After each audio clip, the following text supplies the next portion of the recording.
This episode is rated M for mature audiences. The views and opinions expressed on this show are those of the speaker and do not necessarily reflect those of the PFC Entertainment Network or any of the affiliates that make this show possible.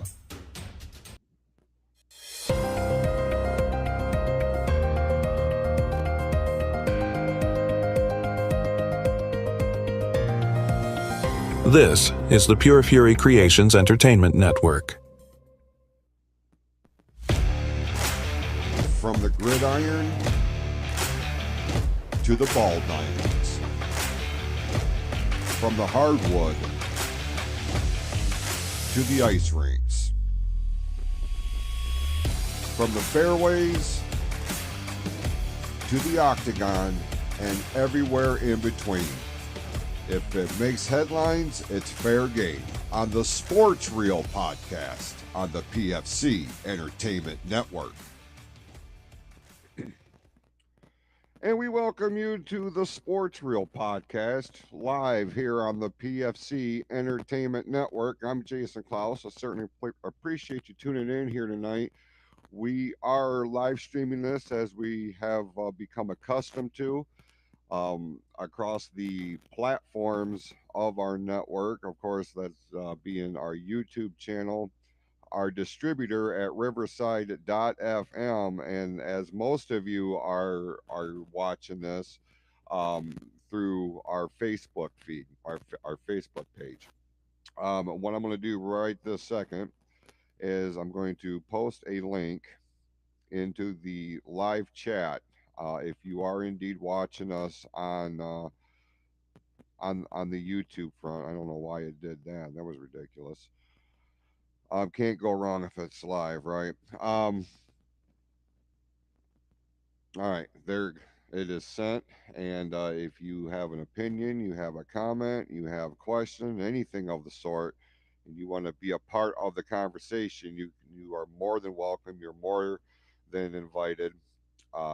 It will send you into a virtual waiting room, and then I get the notification and I bring you on the show. Or you can just correspond with us through the traditional live chat.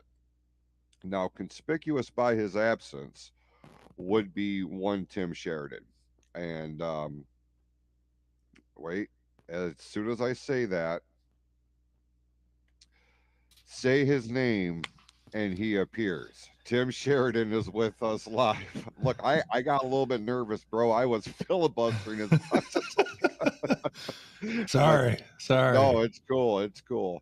It's good to see you, though. It's good to see you. So yeah, I'm sorry. Work crazy, stupid. I've been rushing, trying to slam some food down my fucking gullet before I get down here and start drinking some beers. So I got that. There you go. I mean, that's the. It's been a day, bro. I feel you. So yeah, I mean, that's kind of the spot I'm at. But here I am. I'm here. We're here for another week here on the Sports Reel podcast. I think we have a shit ton of stuff to talk about this week. There's a good chance. I posted a ton of shit this week. I just kept going nuts this week. So I don't know if it's just pure boredom or what the fuck it was, but I just kept her rolling. I don't think it was boredom. You know, clearly you were excited. You know, you were texting me during the PGA event this past weekend. So I that's when I knew you were excited. You know, because you're texting me shit like he's putting on a clinic right now, and I'm like, oh well, I'm very much looking forward to hearing Tim's his 2-minute golf report later on in the program. But we are going to be looking at the NBA Finals. We're going to be looking at the Stanley Cup Finals. The Stanley Cup Finals begin in about an hour, and the NBA Finals will kick off tomorrow night. We're going to be doing a quick preview of that. We're going to look back this past week with the Detroit Tigers and see how they fared with outings against the likes of Kansas City and Chicago. So they're now navigating through and trying to add more separation within their division. Of course, we mentioned a big weekend in the golf world, all that and more But before we get to all of that, one more time, the link is in the live chat if you want to join us here on the show. I did I don't see talk it to yet though. no. No, I just wanted before we go any farther. You said it's in there. I was like, I'm not seeing it. Oh, son of a bitch! All right, And let me. I think Jim had wrote me and asked me when we were going live. I was like, I think we're live now, and he might be waiting to see that link to jump on. Yeah, so Jim might be coming on. I don't know if that's what that meant or if he just wants to watch us and hang out and do nothing. Who knows? Well, he texted me yesterday, and he said, yesterday morning. Look, and I'll be straight up. My days are off. One, uh, for some reason. But he had texted me. He's like, "Are you guys recording today?" And I said, "Yeah," not thinking that it was Tuesday. I was in the mindset that it was Wednesday. And I'm like, "Oh shit, hold on, no, that's not right. We're doing it on Wednesday per usual." I did talk to Quadell Edwards, who is Yes. my co-host over on the Fatal Four Way, which, as a sidebar, we will be doing our next live installment this Friday over at ONTV, and you can check out all of our socials for all that information. But he was interested in coming in as our NBA correspondent, and We he's need got one. So yeah. And I told him, I was like, bro, I was like, all you got to do is hit the link. I was like, this is the easiest thing in the world. We would love to have you on there. So, I know he pays attention, and when we talked about the NBA a couple of weeks ago, he came right out and said it was going to be OKC winning everything. And so we'll wait a little bit until Q if he's able to be here today.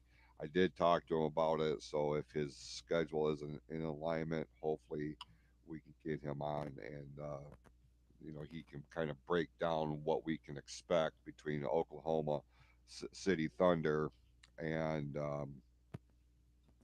the Indiana Pacers. I had to think about it for a second. I was like, wait a minute, who the fuck are they playing? Um, how was your week, bro?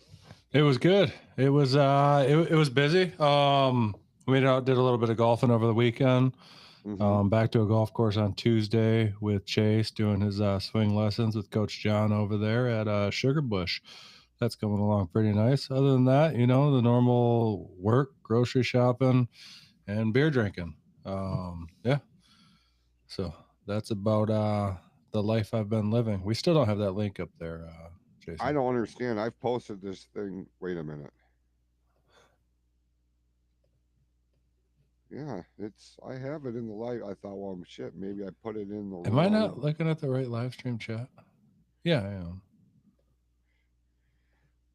Oh, But anyways, yeah, my week is phenomenal. So far so good. I got a short week this week. I don't work Saturday. I have a golf outing that I'm doing at the Lapeer Country Club for the Lapeer Fire. I don't know, one of their little benefit things they got going on. So I've been looking forward to that. Been gearing up for that. Just so I'm excited to get through this week and get it done. Hey, what's up, Nathan? I see you watching down there saying stuff. Why is live chat not coming up into Riverside? I have no idea. I have it. I always leave it open on my phone because sometimes I notice, like, if I post it on Lapeer County Firemen's Association, that is the outing I'm playing in. I'm actually playing with Nathan Bilski. He's our fearless leader. In that group, we are the Bogey Boys, double the E, double the Z, double the Flava. And we're going to shoot a lot of bogeys, so we should be quite happy.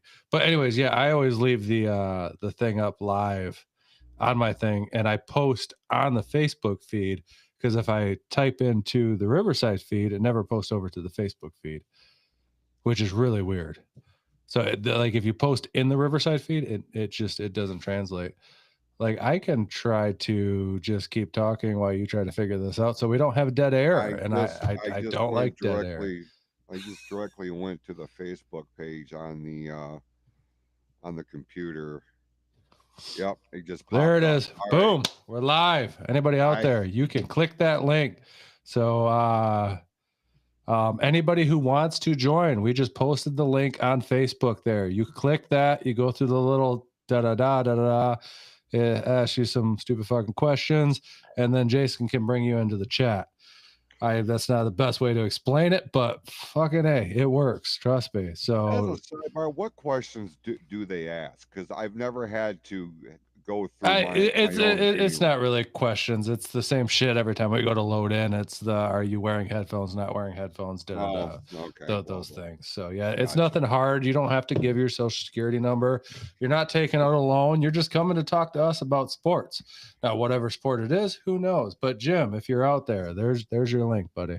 I know you were asking me when we were going live, so I'm anticipating Mr. Burgett joining us today and talking Tigers baseball. And then jumping off as soon as I start talking about golf, and then making your life a living hell trying to get this thing uploaded because he never stays on long enough to actually allow it to finish uploading.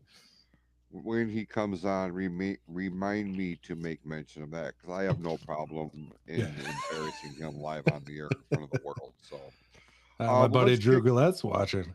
What's going on, Drew? We appreciate everybody tuning in, and Tim will keep monitoring the live chat through Facebook. I don't know why it's not popping up on our. Yeah, it's nothing on Riverside right now. No. Nothing at all. So yeah, we need to get this party started. So where do you want to go first, Jason? We're going to start with the NHL Championships Series. They call it the Stanley Cup Finals. It will begin at 8:00 tonight. It will be the Florida Panthers taking on the Edmonton Oilers. This is the series that I called some time back when the playoffs were starting to get underway. I had both of these teams as my not my ultimate pick, but I'm like, okay, it could be this or that. Edmonton and Florida were in that conversation. Then as we got into the conference finals, I'm like, this is going to be a Florida Edmonton Stanley Cup final. And I said it then, I'll say it now. I'm looking for the Edmonton Oilers to win this thing in 6. And Lord Stanley's Cup is going to return to Canada. Edmonton is going to be hosting games 1 and 2. That's tonight and Friday night. And then on Monday, the series will switch over to Florida, and we'll play the next handful of games in Florida. And as I say that, we are going to be joined by Jim Burgett. He figured it out. I just sent you the link too because you're all asking for it. I'm like, maybe he's not seeing it, so that's why I'm fucking around on my phone trying to figure out how to send it to you. But yes, Jason, you called that shit. I did. I remember exactly how you called it. I mean, I don't agree with your, the Lord Stanley Cup going back to Canada because Canada doesn't need any of our help right now. Let's keep that Stanley Cup in America. Look, just because hockey is primarily known to be a Canadian sport, I feel like once every quarter century, their main prize should probably be represented by the country that created the whole goddamn thing. As long as the Red Wings are not involved on the other side of that equation, I'm perfectly fine with it.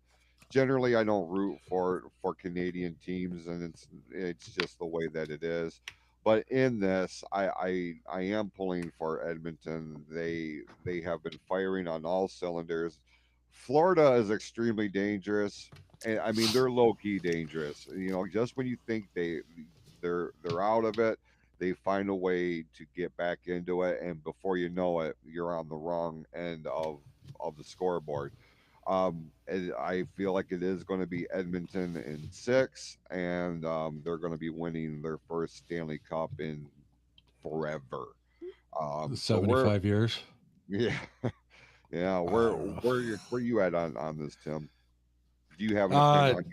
I know you don't really dial into hockey, but no, and I should, but it's another one of those sports that is super hard to fucking find on TV, so it's really hard to follow. And if it's not the Wings, Oh, it's like, I talk a lot about Detroit sports and maybe a few other teams here and there, but yeah, I mean, you called this a couple weeks ago.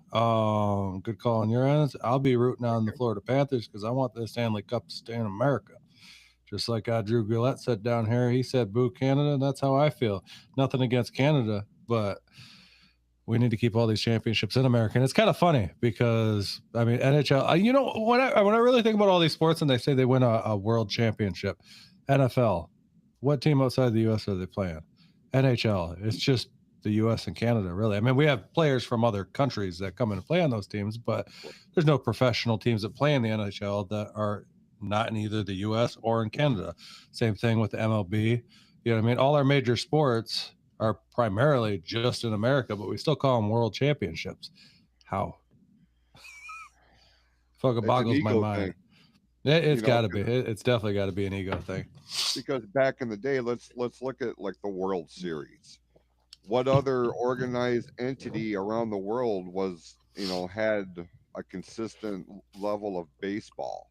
Um, back, Back then, right. not too many, but you look at now. I mean, how come we can't have like the standoff of whoever the World Series team against the Japanese team because baseball is What's pretty the big in World Japan. Baseball Classic for? It's just Yeah. it's not received on the same level with the same prestige as the World Series, and it's political. It's all Yeah. political. Plus, the World Series has, it's become an institution. We've been doing this shit since 1901. Yeah, and I'm with you. I feel that way about anything like that. I with boxing, with wrestling, like I like these for a real quick sidebar example. Indie promoters that have a world title is bullshit. Like you Yeah. have already taken me. You're not out of either your community, your state. Certainly not in international. So So what are what you the trying fuck? to say? Because I've been a world champion before. God damn it! I'm Like, here are to you tell trying to you. diminish my accolades? It's like the baseball classic. It's just like a glorified all-star game. I mean, Yeah. sprinkled in with the locals, you know what I mean? So I mean, or they have it at the Olympics, which when's the last time baseball who know I don't know when it was represented in the Olympics, but and that's why it doesn't have that mass following that Jason was talking about because the regular season's going on while they're going away to play this an essential all-star game, and they worry about players getting hurt. No, excuse me. You're absolutely right. But Tim, real quick, to circle back to your question, I hate to be the one to tell you this, unless you defended that title outside the United States, it wasn't a world title. Sorry, sorry. No, but so to get back to my point there, I kind of understand it because our our sport entities that are primarily US based, some of them having some Canadian base, take players from all around the world. You know what I mean? So it's not just a mix up of American players and Canadian players. I mean, Russia for how long has been dominated? I mean, hockey for so long has been dominated by the Russians, and now, I mean, Drew brought this up in the chat. You got Russian hockey players kind of dominate hockey. You got Dominican baseball players that kind of dominate a lot of baseball for the most part. You know what I mean? Sprinkle in some Japanese with Otani and stuff like that. But yeah, they get players from all around the world. The only sport that really doesn't get a lot of that is football, but you're starting to see a little bit more of that as they push out and they add players from around the world. There's not too many of them, but there are a handful of them that are from out of this country that play in the NFL now. And then, I mean, we could talk soccer, but that's not a real sport, or football. I don't know, but yeah. Ooh, you get pissed off a contingent of people with that comment. Well, to your point, Not really. no, well, listen, there's always going to be one or two that send a little dust in the ruffles. Um, And Stand. people argue with me. It's the largest sport in the world. I understand that. It's just not popular here per se, right. but it is starting to gain a little popularity. I want to focus on this part of it. You mentioned the NFL. The NFL does not compete. The last game of the year is not the NFL World Championship game. It is the Super Bowl, and the two teams are vying to become Super Bowl champions, not Yes. world champions, and that But is a testament to how much prestige over generations at this point has been put into this one game. It is now larger than the entity that it represents. It is a part of pop culture. Right underneath that is your World Series for the reasons that I just mentioned. But generally speaking, in this day and age, you don't really see world champions except for the NBA, in yeah, my view. and that's another sport that has people from all over the world now, especially for the Europeans that are starting to play. Um, there's a very large contingent of Europeans who now play in the NBA, and they pretty much are kind of dominating in some ways. They keep winning every MVP every year. A lot of good talent over there.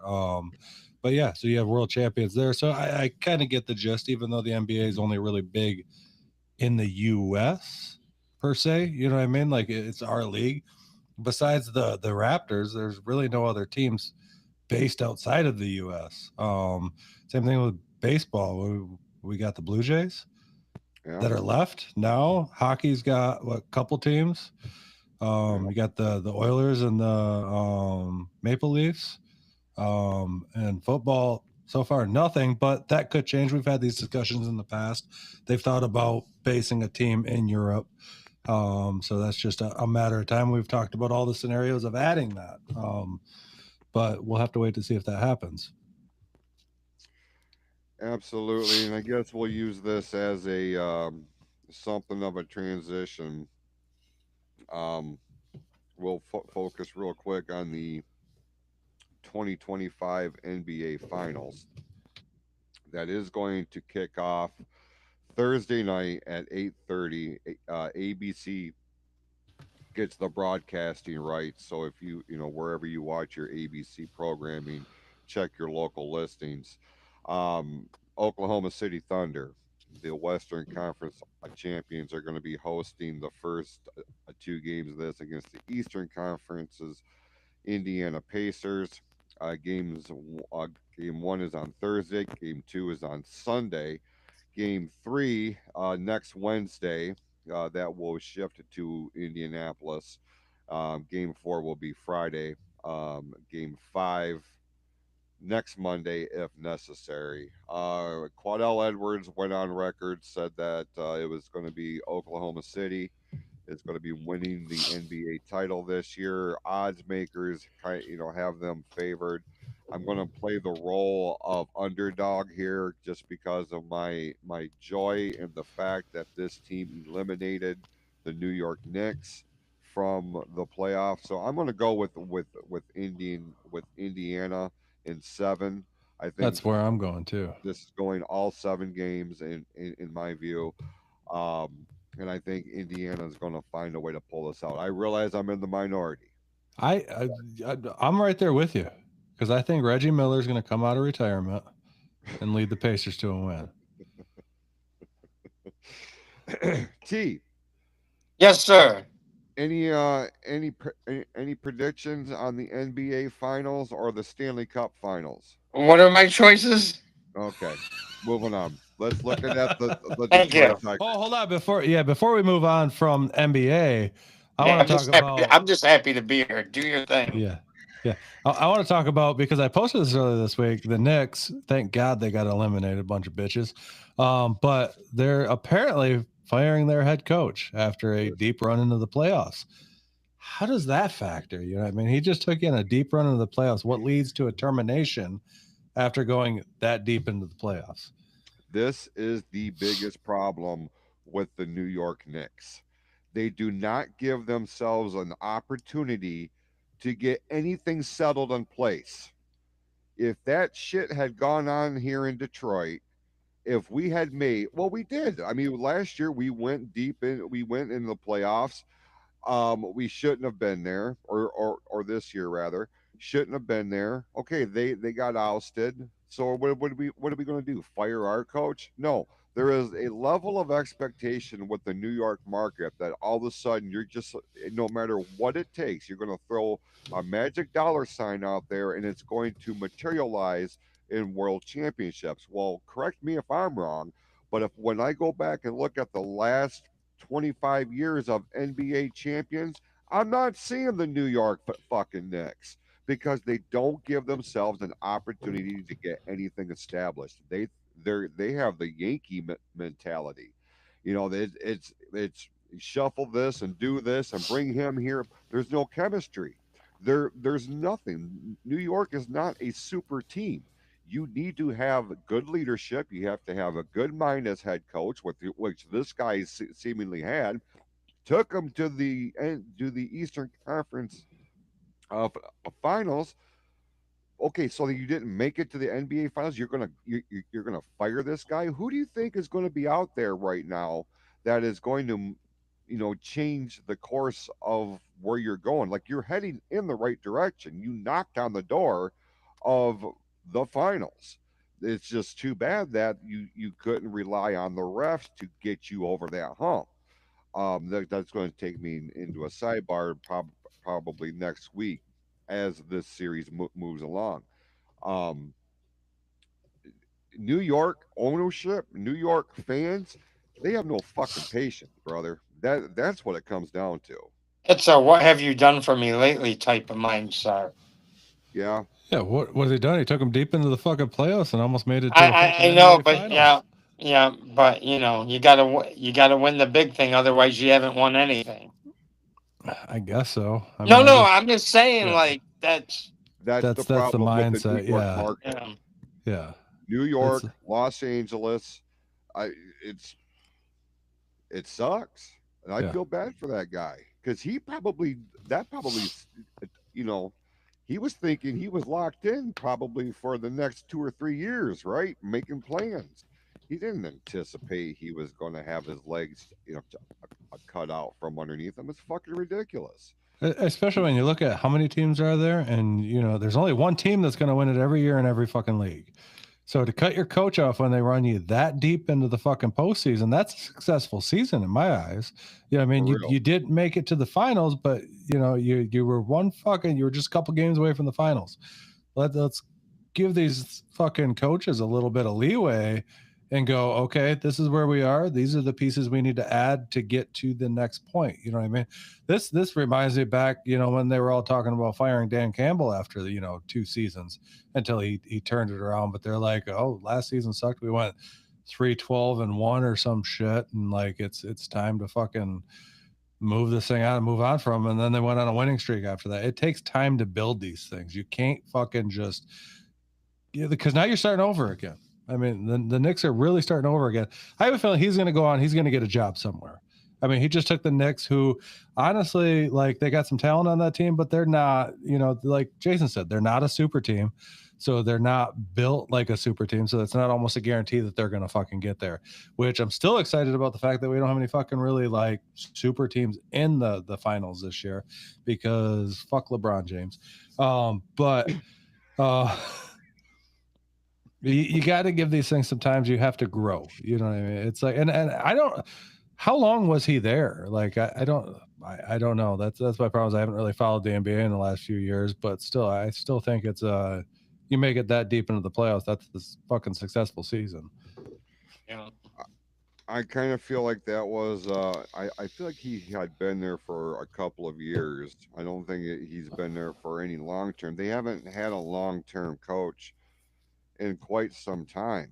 Like I know I'm wrong in this just because I don't follow the NBA as closely as I probably should. But the last time a long-standing coach made any kind of real moves that I paid attention to was Pat Riley, and that was back in the fucking 90s. Like so, there's been such a continuous turnaround in management or in the coaching staff.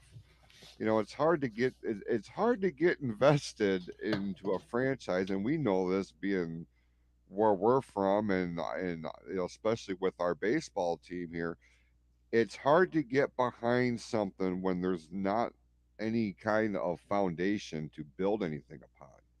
There's just too much shifting sand happening. And until you can get a solid foundation, you start putting places, solidified to form that foundation. We can't build jack shit. The Detroit Lions are the perfect example of that. All three of us have spent our entire lives waiting for this team to be something. It's going to be this new quarterback. It's going to be this coach. It's going to be this guy or that guy. And until you get all the pieces in place that need to be, and leave them there to let them have a chance to mold, you're never going to win jack fucking shit. No. Unless it is the Los Angeles Lakers or these supermarket teams that are essentially buying talent, buying championships. That shit don't fly here in the state of Michigan, unfortunately. So Yeah. No, I feel you there. It's just it blows my mind that that happened. But anyways, yeah, I'm rooting underdog in the NBA Finals. I'm going for Indiana. Like I said, I have this strong feeling Reggie Miller's coming out of retirement. He may be 90 now, but he can still probably ball a little bit. Um, oh my goodness. $37 All right. ticket, $37 tickets for Cubs with this Friday. Yeah. We're actually going to use this to make the transition to MLB, and T, this is where your level of expertise is going to be coming into. The Detroit Tigers had a lot of milestone or a lot of headlines this week. First team in MLB to reach 40 wins in this season. Um, they continued to what it was their 14th series that they won, taking they're battling the likes of the Kansas City Royals. Now they're in a 4-game series with the White Sox to be followed by the Chicago Cubs. So all in all, it was a pretty decent week for the Tigers. Would you say that that's accurate, T? I would say that's accurate. These boys are on a roll, man. They keep the foot on the gas pedal. They've got another guy going out. They haven't released who it was yet, but 14, I think 14 games. But they haven't. I don't think they've made an announcement yet. So, yesterday was a bullpen day for the whole game. That was they were doing pretty good, and then I don't even know some of these guys' names. That's how new they are. I Right. mean, come in firing balls, and then you walk a guy. They got him set up for a double play, hits it right back to the pitcher. You couldn't ask for anything better.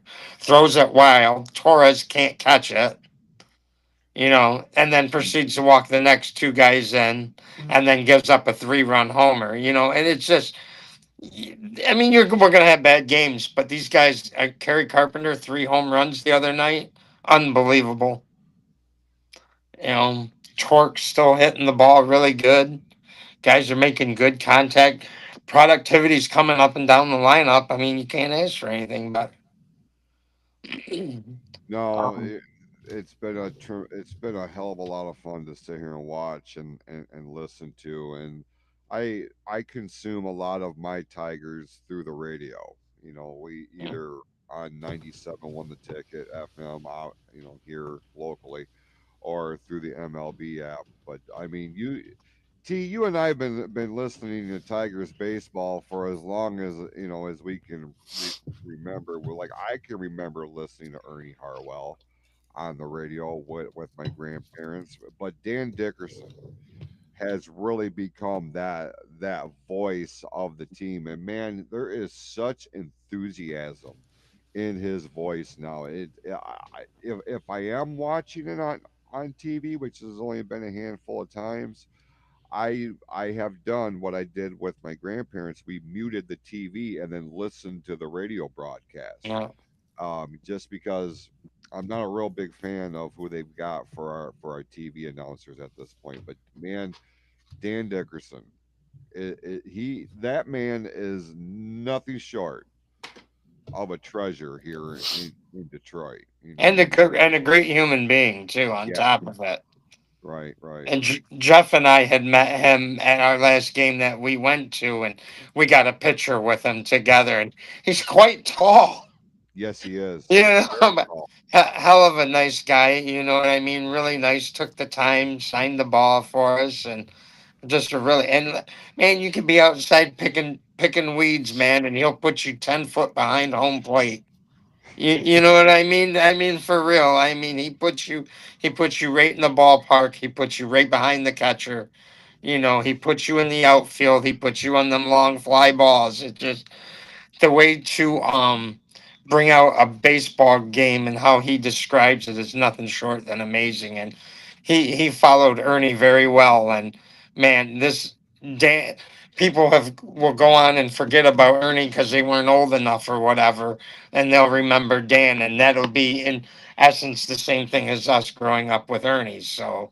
I mean, you could make that. You could easily make that call with him. Well, the Tigers are. I mean, they don't have it necessarily easy street this next week. They have a weekend series at home with the Chicago Cubs. I'm really going to try to. That popped up on your message. Just popped up. That was weird. So Then they're they not will bringing be the. going to Baltimore for a 3 game series with the Orioles before returning home next weekend for a 3 game set with the Reds, followed by the Pirates. This is going to get very interesting. The return of Don Kelly to Detroit, but on the opposite side of the field. My calendar is circled for this series right here. Like, make no mistake, I'm paying attention this weekend to the Cubs, obviously.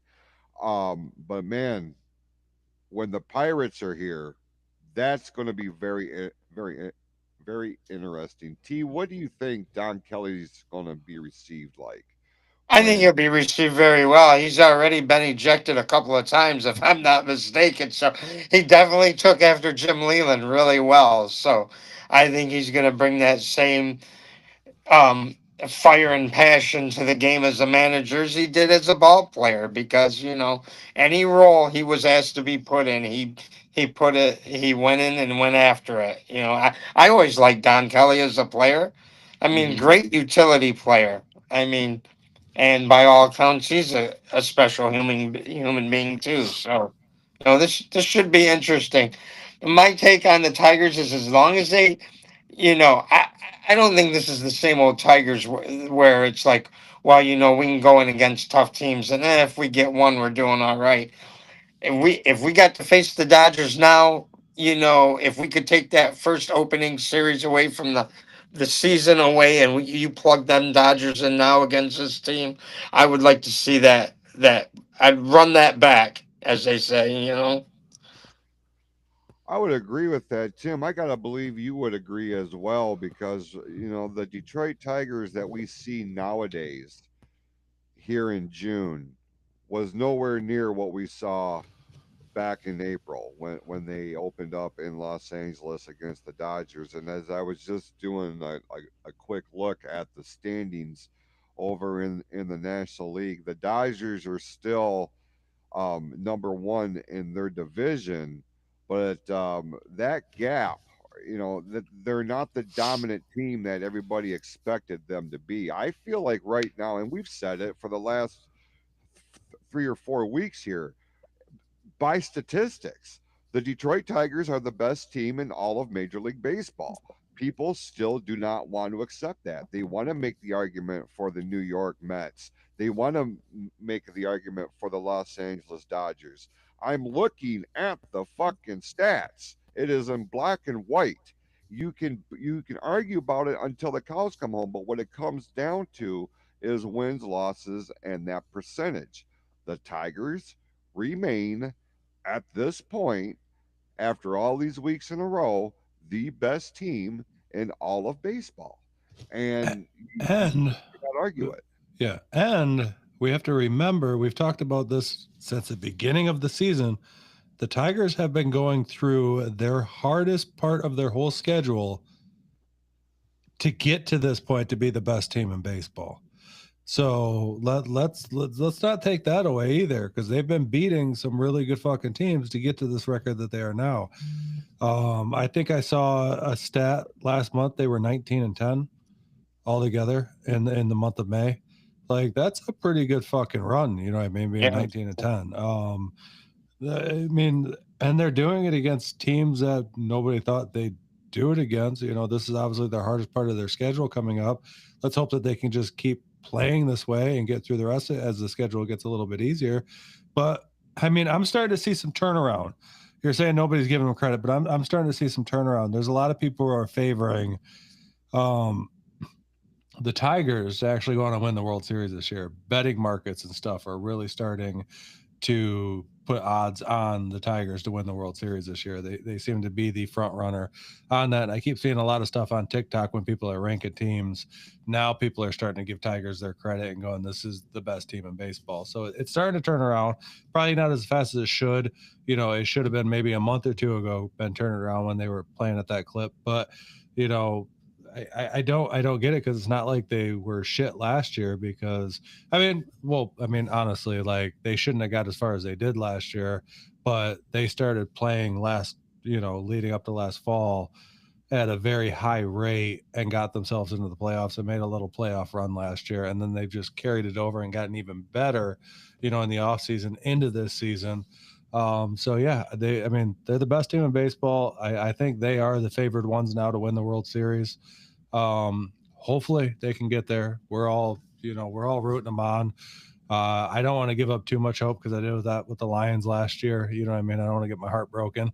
But right now it's looking like who the fuck's going to beat them in a series? Let's be honest. Who's going to do that in my eyes? Like, I don't see anybody doing that. And to touch on that point, the real leader here, AJ Hinch, still being the great puppet master and dialing these guys in and getting them ready after every game. I heard Eli Zarrett have a stack of analytics that he went through, and he was going through the players that were starting to have a really productive year already. And that Javi Baez, his analytics were off the chart. But he said they've moved him 7 inches closer to the pitcher in the batter's box and so many inches in, so he's not dipping over the plate for a slider. And Torkelson has closed his stance by like 12 inches is what they said. There's all these analytics he was running through, and it was quite unbelievable to hear him break that down from how the Tigers are producing on the field because of these minor adjustments through these analytics. And again, AJ Hinch plugging these players in, different innings and different situations, and he's the real hero on this team. And he goes to bat for his Tigers, and he lets them know that no matter what, that the next game, the last game didn't matter. You're moving on to the next. You forget about what happened the night before, and you have a new plan of attack for the next game. And to keep all these guys on the same page, and it's just, Javi made a great play last night. He didn't get him, but he played third and on his knees after reaching across his body and firing it back to first. It's just, this guy's having a turnaround year, and that's so awesome. Let's keep it going. I was against him. This shit don't happen. You know what I mean? This don't happen, and there's been major adjustments with him, and he's figured it out, and that's good. Like, you want to succeed for a guy, and I'm glad it's happening for him. I want to document this moment because, well, first of all, I want to document a couple of things in real time. I just went back to the Facebook, the Facebook feed, and I want you to know that we're on pace right now. The way this has broken down, this is on tap to be the most interactive show that we've done on the PFC network. Yeah, chat's blowing up. It's been going crazy. So I really appreciate everybody that is taking the time to watch this here live and correspond with us. Again, I just reposted the link if you want to be on the live show, if you want to be a guest on here. Second, I was waiting for this opportunity because, especially from you, Jim, because I respect your opinion on baseball probably more than anybody else's, because you have a unique way of how you view it. And you and I got into conversations about Javier Baez. And I told you, I was so excited when he was coming here initially, because I was watching this guy in Chicago for a minute. I was watching him. I was a fan of his. He was very instrumental in the 2016 World Series team for the Cubs, and what he went to the Mets. The Mets, look, I get the Mets are they're winning right now. They're they are a successful franchise, but ownership wise, it is an abomination there. And that's why you see a lot of shifting with these major players. They don't want to play in New York for the Mets. It's just the drizzling shits. Him coming to Detroit, I was all about it, and then he gets here, and then we see the bottom kind of fall out. And I remember you saying this guy is trash. That we need to get him out here. We're paying him way too much money, and as a fan of his, it it hurt, but I couldn't argue with it. All I kept saying is, give it time. There's got to be something. There's got to be something minor yet consequential that needs to be reset here, because he is such a good player and always has been. Now we're seeing it. Now we're seeing this major turnaround, and this is the shit on this level. This is what they make documentaries out of. You know, This is what they make movies out of. And there's so much, not renewed interest, but increasing interest in the Detroit Tigers, like Tim was saying a moment ago. Detroit is finally starting to get that national mainstream respect, not love, respect. And Baez and his turnaround this year is a huge reason for yeah. that. Would you agree? I absolutely 100% agree. And I will liken his situation to a JD Martinez situation. Houston let him go. They couldn't figure out what the issue was. He wasn't hitting. He was basically another ball player on a big roster. Tigers pick him up. They find the hitch in his giddy up. The dude's a fucking superstar and will go down and be a Hall of Famer when he leaves. No, You you're right. know, and what was he doing? He was in the dugout. He was writing notes every in between innings. He had a notebook that fucking thick that he would write down after every at bat. He'd come back off of injury, first pitch, it's in the fucking center field camera well. You know, these little turnaround, and it takes the right coach, it takes the right personnel, pitching staff, whatever it may be. They find that, but nowadays they're using analytics too. But nothing beats the real thing, like seeing it, in person, watching the person go through his batting stance or his pitching delivery. No, you're absolutely right. And it's crazy to think where, like, And I two use months ago, JD so I'm sorry. I use no, JD so much because he's a prime example of he wasn't really a anybody, and here that it was a little thing in his batting stance, and he's a superstar. I mean, over what, 10 years now yeah, for one, two, three, four different teams. yeah, it's crazy to, and it is. Dude, that clip of him rolling up to the batter's box in his first game back, and the call. I think the Yeah, call is what made it so iconic. Mario and Pemba and Rod Allen were on the call here, and they projected it before it happened, yeah, and just one of the most iconic moments. Tim, see if you can bring that up. Oh, I will. Oh, I'll do that. But yeah, one of the most iconic moments in Detroit Tigers history. As I do pull this up, Tim, is there a team right now from your perspective, based on what you've seen or any research that you've done, that could pose a major threat to Detroit winning the American League pennant if the playoffs were to start here today? Right now, I don't think so, to be honest. Like I don't think anybody in baseball right now, if it started today with the way that they've been playing, I don't think anybody's going to beat. And I said this just a little bit ago, before I had to get up and walk away. But when I first got into this, I don't think anybody's going to beat Detroit in a series currently. Now, whether that's going to be the story in October, I don't know. But currently, right now, if playoffs started today, I don't think anybody's going to take a series from the Tigers. They've been too hot. They've been hot all season. And they don't show any signs of slowing down.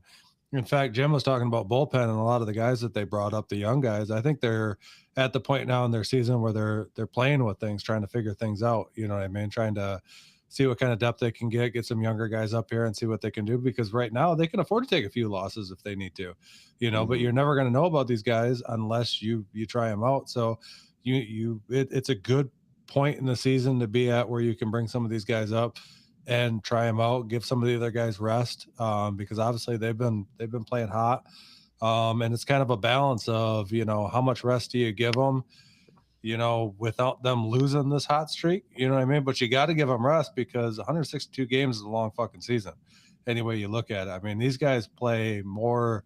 I mean, the only other sport that I can really think of that even keeps up with the magnitude that they play would be like hockey, with the level of physicality in hockey and how much endurance you need to play that sport. But baseball, it's just a long season.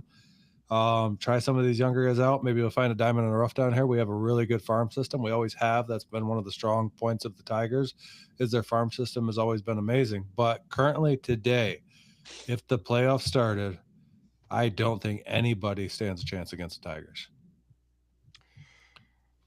All right, as requested by Mr. Burgett, I have pulled up this clip. This is what we were just talking about, with JD Martinez returning to. Wait a minute. That's Madison Bumgarner. No, that dude's a bum. Get him off my close screen. Enough. Batting average 103, home run 0 RBI 1. Is that Brandon Inge? Oh. I swear to God, I just had it pulled up, and I don't know what this is. Apparently, he doesn't want us to view it, Jason. No, Nine current Tigers are up for All-Star votes. Torkelson, Torres, Sweeney, McKinstry, Dingler, greatest last name ever, Baez, Carpenter, Green, and Keith. That's a whole 9 guys. Yeah, that's a whole fucking. That's a lineup. Yeah, that's a lineup. It's crazy how much talent they have on the team, and it's all younger guys. Besides Baez, Baez is a little bit older now, but he's like the veteran on the team. But it's all young guys, you know what I mean? And it's going to lead to the problems in the future of how do you keep all these guys wrapped up for the future, you know what I mean? Yeah. It's going to become money issues. We've run into the problem with the Lions also. And now here's the big round of applause. You know why? Lucas pinch hitting. JD Martinez getting a standing O. How about this place? Oh, the chair right here, huh? Sale goes to work. Oh, deep left center field and gone.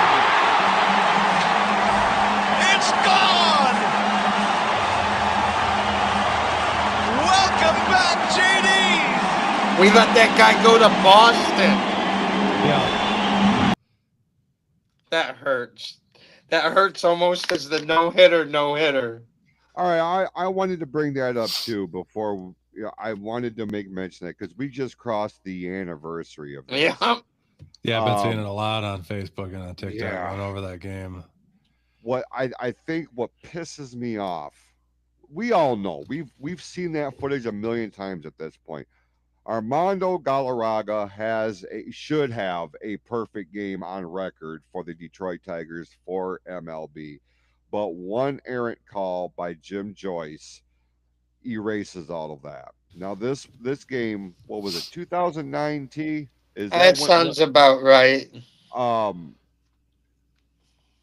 they didn't have instant replay back then to the They didn't have point to where you challenges either.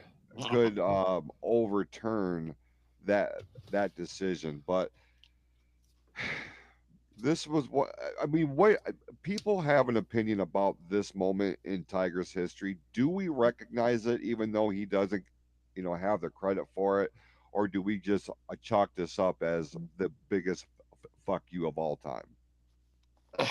It seems like it's the biggest fuck you of all time because I don't see him kicking the door down to reverse it. That was June 2nd, 2010. Okay, yeah, I knew it was on June 2nd. Um, I Basic. I I incorporate that date into a lot of things. The release of No Holds Barred for one, but I've Ripple, brother. that being in '89. I know Eric Jerry's watching, so he'll appreciate that. Um, but I remember that I watched this game live on television, and I was legitimate. Like I very rarely do I get to a point to where I'm throwing shit because it's just not that deep.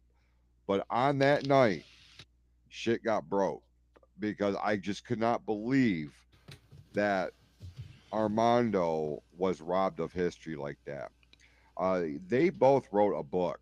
They co-authored a book, Armando and Jim Joyce, called "No One's Perfect," and it's a great read if you're a Tigers fan. And they really take a step by step by both perspectives on that day, on that moment. But the aftermath of that, I think, is what really I take more away from it than anything. The class between these two guys, Armando especially, coming out the next day and handing the lineup to Jim Joyce, in one of the classiest moves in MLB history, in my view. But I don't know, man. I consider it a perfect game, even though he gets no credit for it. I think the Unofficially record book official, should, yeah, they yeah. should change that, but they never will because at that point in time, calls weren't reversible. You know, what was called on the field stood.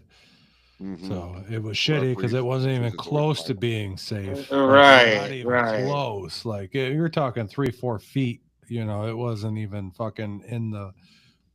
I don't know what the hell he saw at that point in time, but I'm glad that baseball now has gotten to the point where you can challenge things and instant replay can Yeah. overturn things because you're not going to see somebody get robbed of something like that again. Right. And Right. not to mention, I think it hurt more is there were a lot of great. I know Curtis Granderson made a great. I think it was an over the shoulder catch right on the warning track, and it was just like it was the perfect storm. And it just, That was Austin people. Jackson. What I say, Curtis Granderson. My Yeah. bad. Thank you. And you see a lot of those. Well, Miggy should have never went for it. He should have stayed. Doesn't matter. The guy was out. It wouldn't have mattered if I don't know who was playing second in 2009. But yeah, it's just that was and I also think Jim Leland had something to do with Armando throwing the extra classiness in there. I somehow Sure. I really believe he had a full on talk back in the clubhouse after that game was over. And, because I do think, if I'm not mistaken, isn't Leland and Joyce friends? Like, are hmm they not friends off the field? Okay, I so, believe they are. Yeah. so I think, and Armando being the person he was, it was just, yeah, but it made it even more heartbreaking to see how nice he was about it and be like, but that's a good ambassador for baseball as well. Absolutely. It shows kids, it shows, young guys that are in the minor league system how to act when things don't go your way. And if things don't go your way, you still gotta tip your cap and move on. 100%, my friend, and I couldn't agree more. What the hell? I don't know. I can't see what you're doing on your desk there, Jason. It's almost time for golf, isn't it? Well, we got to get to Absolutely. I a was little. just gonna say. Hold on. Before we get to golf, because I know that thing. And before we get to golf, I want to talk a little bit of NFL news. And Jim, you cannot close your phone out until this thing fully uploads. Otherwise, it takes forever for us to post. I know, I've heard about it. Jesus Christ. I left it on last time, it went quick. So just first, I want to get to a little bit of NFL before we get to golf, because I know that's usually when Jim checks out, because he's like, fuck golf, bunch of loser motherfuckers. You fucking Dreamweaver. We got a little bit of NFL news this week. Not a lot going on, but we did on the Lions side get the announcement of the retirement of Frank Ragnow, and I wanted to know how you guys felt about that before I gave my opinion on it. I saw that. I think I saw that Monday. It might have been Monday. I'd have to look back and see what day I posted, because I instantly posted it when I saw it right after the news came out. Ragnow is one of those guys that, he had a respectable following here in Detroit. He had been well established. He became somebody that, we looked upon as one of the identities for the team. I was stunned when I saw that. Like, I thought it was a joke at first, because he's not an old guy. No, he's only played 7 seasons. And he's only 29? Yep. 29 years old. And I realize in this day and age in the NFL, like, age does play a factor in shit. Like, their prime is, a very small window in the National Football League now, but I still feel like he had a lot of gas left in the tank. I don't know for sure. I don't feel what he feels, but I was stunned by this. I'll be straight up. And I was like, well, if we're going to keep making changes to what got us to where we are here and now, I guess now is the time. So we've got more time to, get somebody else in there, get them used to what we have come to expect from that position, because he kind of more than made a name for himself here in Detroit doing what he's doing. So yeah, I was sad, dude. Those are going to be big shoes to fill if from my perspective. He had quite a few injuries. Did he not? Yeah, and I know that he had mentioned, and I think the injuries was more than the contract, and I think he just probably felt with the injuries, maybe he couldn't give it as all, and if they did pay him, then he'd really have to turn it up, and maybe he doesn't have the gas in the tank, but now it's like, okay, now he's out of the picture. Is Tate Ratledge gonna? What's his last name? Ratledge. Yeah, and they've been. I've heard something working him at center. Yeah, but that's gonna take some time too. And then are you really gonna put it on that kid's shoulders? You know what I mean? That's a lot. Then what? You don't give Golf enough time because he likes to. We know he's not very mobile like that. So. There's going to be a couple of guys you can switch around and have them be the center. Yeah, and I know they just picked up another guard from, I think they traded out and got somebody from Arizona, some Colon dude or Cologne or whatever the hell his name is. I don't know much about him. His last name is literally Colon. So another guard. Wrecked them, damn near killed them. Yeah. But yeah, a lot of respect for Frank Ragnow. He's been a big part of this team growing into be what it's become. He was an all-pro center. It's going to be hard to ever replace an all-pro center. He was rated as one of the best centers in the league. The only part that bugs me is like, if you knew this was coming, Frank, why didn't you do this before the draft? Right. Like, why wait? I mean, we're like 95 days away from like kickoff of the regular NFL season. That's just a little bit over 3 months. Fuck, next month is their first preseason game. So it's like, why wait so long? And I understand that a lot of it has to do with injuries. He had been talking about after the end of the previous season, talks about retirement, but he decided to come back for another season and try it. If he would have played this year, he would have been due 14 million. So that's a big chunk of money to pass up. So I'm sure there's more to the backstory, and it's probably got a lot to do with injuries. At being 29 years old, it's kind of rough, but it just kind of leaves like that spot open with what 95 days left to kick off. Going, well, what the fuck do we do now? You know what I mean? Like if we would have known before draft, maybe we would have took traded up and got a high picked, guard or center in the draft instead of going the direction that we did because we thought Frank was, on board to play this year. So now we're kind of in a little bit of a hurry mode to get somebody worked out in that position. And I don't know how it's going to work out. I mean, the rest of the offensive line is solid. So they can kind of help out pick up that, that little bit of a mix. But over the last few seasons, the Lions have been known to have one of the best offensive lines in football. I mean, we obviously have the best right tackle in football with Penei Sewell. I mean, what Primo or Epico, we're not going to draft either one of those guys. Glasgow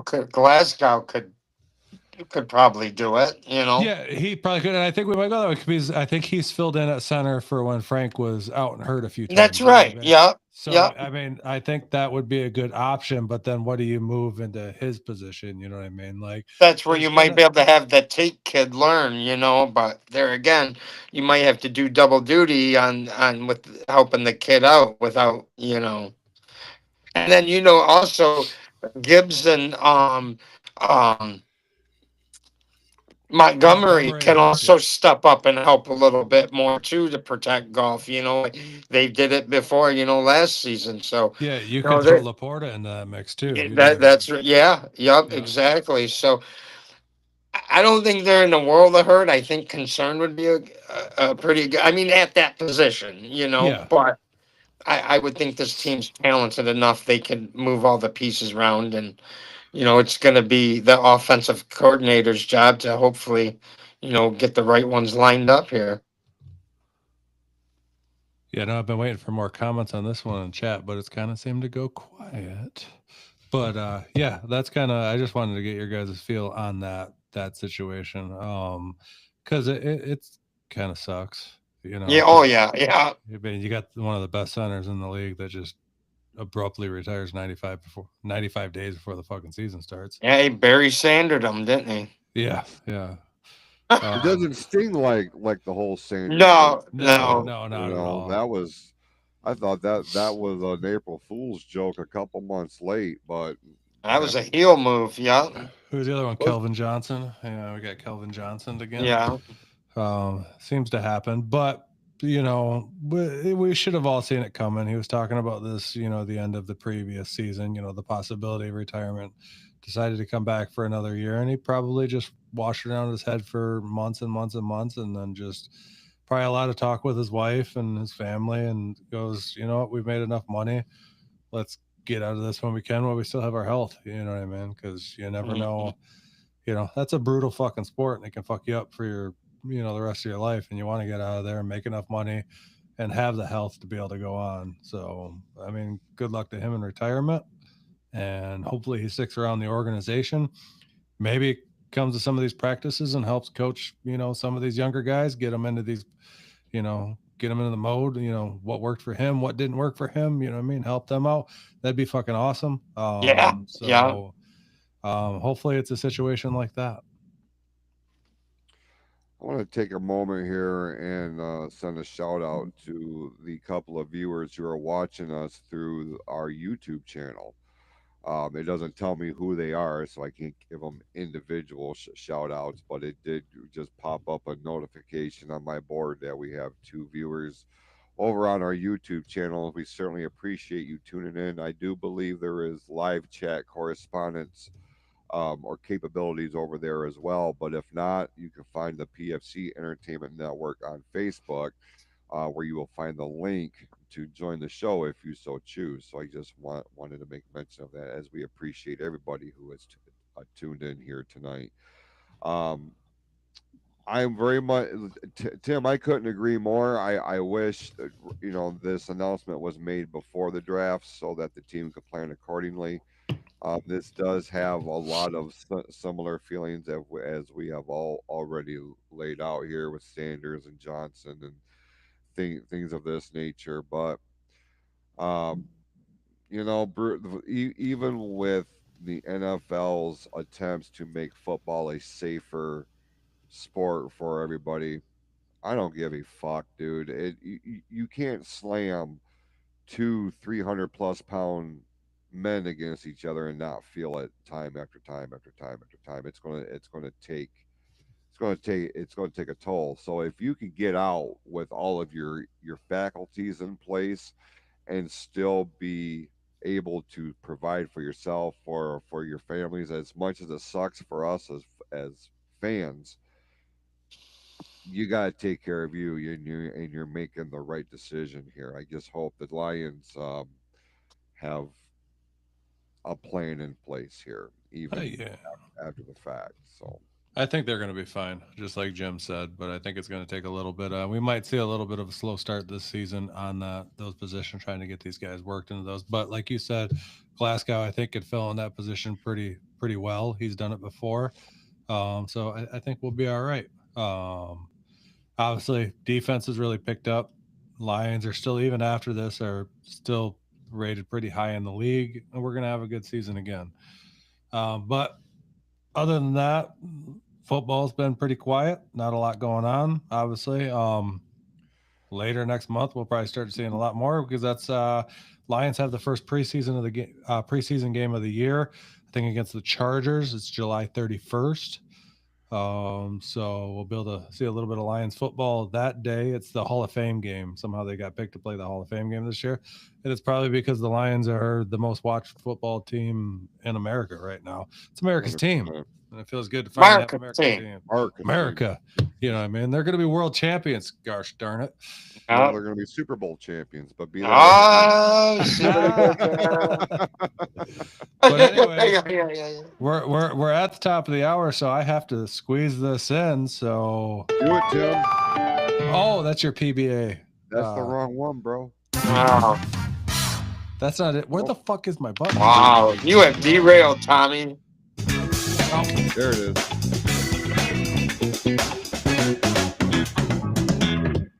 All right, I got to hit up a little bit of PGA news. Jim, I know you don't have to listen here, but we had the Memorial Tournament this past weekend. Is he still on? I clicked off. He bounced. Oh, he's bounced. So, anyways, Jason, I had been texting you throughout this one because this was an exciting Sunday in golf. Came down to Scotty Scheffler at Ben Griffin, and Scotty Scheffler ran with this motherfucker. Currently, I mean, I heard. What's that? He put on a clinic, I heard. Oh yeah, he was just he was going nuts. He finished out four ahead of Ben Griffin, but he was just playing some of the best golf I've ever seen. Shows why he's number one in the world. Ben Griffin obviously finished second right after. I mean, I said keep an eye on him too because he had won the previous week. He's looking like he's coming into form. We had Straka in third, Taylor in fourth. Those guys really didn't put much competition to Scheffler. Honestly, Griffin really didn't either. He kind of ran away with this thing. Ricky Fowler seventh. Good for him. He's kind of been floating around that area. Let's see how he does here in a few weeks at the Rocket Mortgage Classic. He's scheduled to be there. So is Colin Morikawa, Tom Kim, Tony Finau. I'm excited to see there. Anyways, Jordan Spieth also seventh. Hodge, Bradley, Keegan Bradley all finished seventh. Colin Morikawa finished 20th. We'll be seeing him at the Rocket Mortgage Classic, as I just said. Shane Lowry finished 23rd. Xander Schauffele 25th. Tony Finau 31st. This is a hard course. And to watch Scotty Scheffler just come into form over these last couple weeks and just show why he's number one in the world has been incredible to watch. And I really eventually here want to find somebody who's really into golf that I can have a conversation with on this thing, because I want to get down to the brass tacks of this and go, is Scotty Scheffler on par or have the ability to say he's the one of the greatest ever with like Tiger Woods and Jack Nicklaus and Arnold Palmer and these guys? I mean, he is still very, very young. I posted a stat on our Facebook.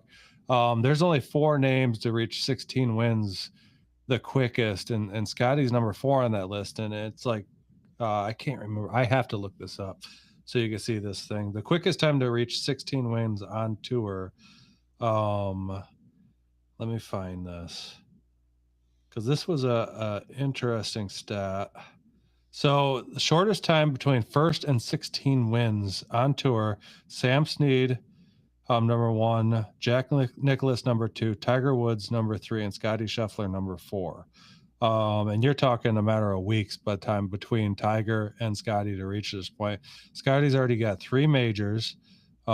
He's in his 20s. He's not an old guy at all. He's got a lot of life left ahead of him in golf. And I just don't think, unless you're talking like a Rory McIlroy or Xander Schauffele or even Jordan Spieth's been coming around this year, nobody on tour currently seems to be able to really compete with them besides maybe like a Rory. So is this the era? You know, we went through the Nicklaus era, we went through the Tiger era.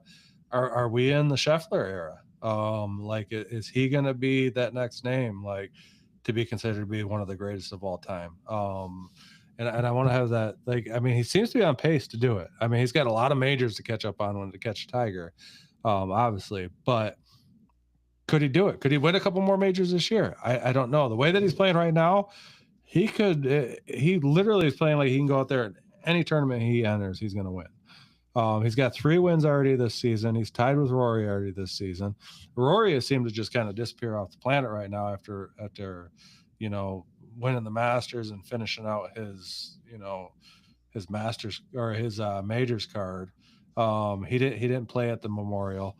I'm sure he's going to be playing at the Open, but could Scotty stay hot and move into the Open here in a few weeks and win that too? If he does, there's a lot of argument. Scotty might be, you know, I don't want to say the next Tiger Woods, because obviously Tiger's still active when he's not injured, but he could be that name closest to match up to Tiger's ability. I can tell you this from my perspective as a casual observer, especially, I mean, much more nowadays than I was back in the day. But even back in the day, you didn't have to be a golf fan to know who Tiger Woods was. You didn't have to know that Arnold Palmer played golf. You just automatically knew that. Jack Nicklaus, the same thing. Other guys who have made names for themselves, either on the course or off of it, John Daly, you know, comes to mind. So the sport has a lot. Let me calm down. The sport has its icons that have gone and become bigger than the sport. Tiger Woods has been the latest example of that. Correct. He inspired a generation of kids to want to play golf. Kids my age, when we were kids, no disrespect, but golf was the furthest thing from our minds where we grew up. It was baseball, it was football, maybe soccer, just because of, you know, school ties and shit. What I can tell you, Tim, is that as a casual observer, right now, in this day and age, even though Tiger Woods is, you know, still relevant, he is still a name. He's not nowhere near what he used to be, but he has etched his name in the Mount Rushmore of the greatest golfers of all time in many respects. Right now, I can tell you that golf is run by a 2-man show. Just as a casual observer, the 2 names I hear more often than not, the 2 faces I see more often than not, and it has no shit and reason coming across my algorithm the way that it does. But it is Rory and it is Scheffler. And this tells me that these two dudes, especially Scheffler right now, with the role that he's been on, like I know that face now. Like I have seen the face, but didn't understand who he was or what he Yeah. was until I did a little bit of research. But now that I know what I know on a very fundamental level, these two guys are the ones that are carrying the banner for the PBA right now, or the PGA. I'm sorry, I'm so fucking. I know Dave's already off. You don't have to go over PBA today. But We missed for the golf scene, Yeah. and so that lets me know, and having heard what you just said, I'm like, well, then, yeah, Scotty Scheffler is on track to put his name among the absolute elite in the history of golf. I mean, we can. Everybody has a favorite sport: football, baseball, basketball, whatever. Everybody has their Mount Rushmore or their top five. Everybody has a top five, their favorite top five. Scotty Scheffler is going to be if not at number five, he's going to be in that conversation, just from what he's doing to this point, to where a guy like me, oh, you have my attention. I see what's going on, and I can appreciate what you're doing for the game of golf, because there's a lot of focus on him right now. So, if he and McElroy get into like a full blown rivalry, much on the same par as Palmer, Nicholas, and things of this nature, that's what golf needs, man. They Yeah. need that next era, and I feel like Scotty Scheffler is at least half of it right now. Yeah, I think he's half. I think Rory's the other half. I think right now, because I think the stat is, don't quote me on it, it's somewhere right around this number. I think Scotty's been number one in the world for the last like 107 weeks. So a little bit over 2 years, he's been ranked number one in the world. But you kind of put an asterisk on that, and you go with the introduction of Live, which I don't know if nobody understands what Live is. It's another company. I mean, you have the PGA and you have Live. Live is a company that brought a lot of attention to it, most of it negative in the past because of where a lot of the money was coming from. A lot of it was Saudi backed money, and a lot of people were throwing fits about it. But when they started up, they threw a lot of money at some of these top PGA names, like Phil Mickelson and Bryson DeChambeau and Dustin Thomas, and a bunch of these really good. John Rahm is another one. A bunch of these really good names, and they brought them over to Live for huge money. And you're talking some of these people. I think they even offered fucking Tiger to come over there. They offered him close to $1 billion contract to come over there and play for him. But Tiger turned it down. Rory turned it down. Scotty obviously turned it down. I'm going to stay in the PGA. But with some of these top talents, and Brooks Koepka is another one, but some of these top talents moving from the PGA to Live, not currently on the PGA Tour, does that put an asterisk on Scheffler right now? Because a lot of the top players in the world, besides Scotty and Rory, have moved over to Live, so they don't compete on a weekly basis against PGA, and they don't earn, points or rankings, theoretically towards their future. I mean, not their future. Sorry, I'm trying to read fucking chat at the same time. But they don't earn points to really rank them up higher in the world. You know what I mean? We can kind of see how they still do when we have these majors, because obviously the majors aren't put on by the PGA. A lot of people don't understand this. The PGA does not put on the majors. The majors are a separate entity, like the Masters. The Masters is put on by themselves. And it's probably like the USGA, whatever, affiliate to put it on there, but it's not a PGA tournament. So a lot of the Live guys can come over, and you can kind of see how these guys still compete. I've brought up in the last few of these majors, really keep your eye on Bryson DeChambeau. He's been hot this year, and he's been doing really well in all the majors. He won one last year. So does Scotty still hold that position in the PGA if you had a Bryson DeChambeau back in the PGA? You know what I mean? I think he does, to be honest. Right now, it doesn't look like, besides Rory, maybe Xander Schauffele, Justin Thomas on some weeks, Scotty doesn't have a lot of competition really in the PGA. Obviously, you're going to have weeks where somebody's going to come out and have a hot week and win on a certain course. But yeah, I don't see until they find a way. And there's been talks. They've talked about incorporating the two and them coming together and and seeing some of these guys back on the PGA on a tour basis, and it might shake things up. But I still put Scotty on top of all of them. I mean, the guy is he's young. He's on par. Will he ever grow to be as big as Tiger?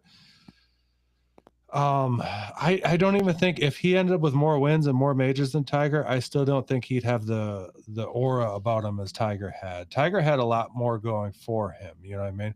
He was young. He was from a demographic that normally didn't do very well. I mean, he was an African-American golfer. He was the first one to really be, he wasn't the first African-American golfer to really win or get good, but he was one of the best players to ever play the game.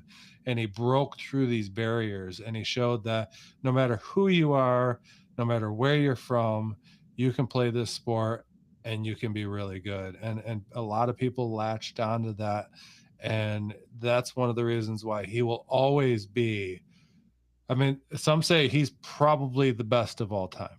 You know what I mean? If you go era by era, Tiger probably played in a harder era than maybe Nicklaus or Arnold Palmer did. But then you look back, could Tiger go back in their era and use their equipment and play just as well as they did? I don't know. It doesn't matter. Tiger did more for the sport of golf than any other golfer in the history of fucking golf. And that's why Tiger will always be like on top of that list. It dropped you off the thing again, so it's not going to be able to hear you anymore on Facebook. It did that weird fucking thing again. Are you still there? Yeah. Yeah, you're not on Facebook anymore. Well, what the hell, man? Oh, now you're back. There you are. It did that a few weeks ago I did it on Spotify. So anyways, yeah. So Tiger did more for this sport than any other golfer in the history of golf. And that's why Tiger will always be up on top of that. You know, if you had a Mount Rushmore, I'd always put Tiger up at number one, because it's not always about if you could have beat a Jack Nicklaus or, you know what I mean, if you competed in his era. Sometimes it's about what you do for the sport. That's why we put Babe Ruth on that, you know, pedestal in baseball, because it's what he did for the sport. You know, he grew the sport into what it became. You know, were people better than him now or possibly before he played? Possibly, but it's what you do for your sport. You know what I mean? It's like, how do you grow it? You look back at basketball and you go the late 70s, early 80s. Look what like Magic Johnson and Larry Bird did for the sport of basketball. I mean, they grew that, you know, and helped grow and bring out, because basketball was almost dead at that point in time. And they brought it back. Those guys should also be on that Mount Rushmore, both of them. And then Michael changed the game, and then LeBron ruined it. But you know, it's like you got to put these guys on the pillar for what they did for the sport. Not always like, could they beat this person or beat this person? What they did for it, you know, and that's the way that I put it. But I think Scotty right now, he's on pace to definitely make that Mount Rushmore. Like you said, right now, the two names that are ruling golf are Scotty and Rory. And I think that's the two biggest talents on the PGA Tour. Unfortunately, we will be seeing neither one of them at the Rocket Mortgage Classic. But we're going to see some good names. We're going to have a lot of fucking fun there. So that is my Tim's 2 minutes of golf that turned into, I don't know how long. Hold on. Is this the right button? Nope. Here it goes. Fuck. Damn it. Where? There it is. How do it's my top left fucking button? I don't know why I keep fucking that up. I thought that was my either. We were doing fine. So yeah, there's Tim's 2 minutes of golf talk. And if anybody watches golf, catches it sometime, please join me so you can have a conversation with me about golf, because I want other people's opinions on this. Yeah, along with all of our other opinions on any sport. We always put a link in this chat. Please join us. We're intimidating, Tim. That's what it comes down to. It might be. Maybe I'm just some jack off is gonna be, you know, they're gonna be, I ain't scared of you. Well, they come on the fucking show. Right. Fucking do it. It'll be fine. I swear to God, it'll be fine. Is Eric Cherry having a conversation with himself in the chat? It could be. He came out with Primo or Epico. Wrong show, Oh, buddy. when you mentioned the colognes. Oh, okay, yeah. No, it was colon, not colognes. It was Cologne. colon. Well, you look, same difference. when And you're then does talking he about eat pieces of shit for Dorito. breakfast, which was a Happy Gilmore thing, which, God, I can't wait for the new Happy Gilmore 2 to come out. Have you watched the trailer yet? Yeah. Fuck, I can't wait Yeah, for I'm it. here for it. And then he just randomly brought out no Liv is Dom Dom's girl, which maybe because I said Liv Golf. So now, yeah, so they're all wrestling references for the most part, which is awesome because both of us are been in that business. But this is a different podcast. Friday night, Jason will be going live for the Fatal 4-Way, which is always an excellent show to watch. Everybody, please go watch that one too. They talk about the more wrestling side of it, which I enjoy talking about occasionally too. And every once in a great while, we bring up a topic on this show that I have to put my input in because unfortunately I never have the ability to chime in on Friday nights because I'm always so fucking busy. It's dinner time at that point. I understand. Yeah. The last thing I'll make mention of this, this week before we start winding this down. This past weekend, the Motor City hosted the Detroit Grand Prix, won by Kyle Kirkwood. He delivered Honda's 7th straight win of 2025 in Detroit. This is, when we talk about, those marquee athletes, marquee faces, names of their particular sport right now. I don't follow auto racing all that close at all, NASCAR or anything like that. But when you have a guy who is doing extraordinary things that you hear his name in normal conversation and you know who he is, what he does, this Kyle Kirkwood is that for Indy racing right now. So comes to Detroit, picks up the win, a lot of success to the point to where the organizers of this race and the governing body of the entity that oversees it have agreed to a 3-year extension. So the Detroit Grand Prix will be run on the streets of Motown for the next 3 years at least, with an option for another 3-year extension after year 2. So for all intents and purposes, looked like it was a good time in downtown Detroit. We should probably check that out one time, Tim. Just to say we did it. Yeah. I've never done one yet, but it'd be interesting. So with that, we appreciate everybody tuning in this week. Like I said, we were on pace. I haven't gone back to look at the numbers, but we were on pace for this to be the most interactive live stream in the history of the PFC network. Not just this show, but across all of our shows that we live stream here. So we're pretty close. What was the number that we were trying to beat? I think in real time when we were live, it was around the 179, 181 mark. Oh yeah, we didn't get that high. We got to 80. We got to comments 80. Were I think 67. Oh, we crushed that.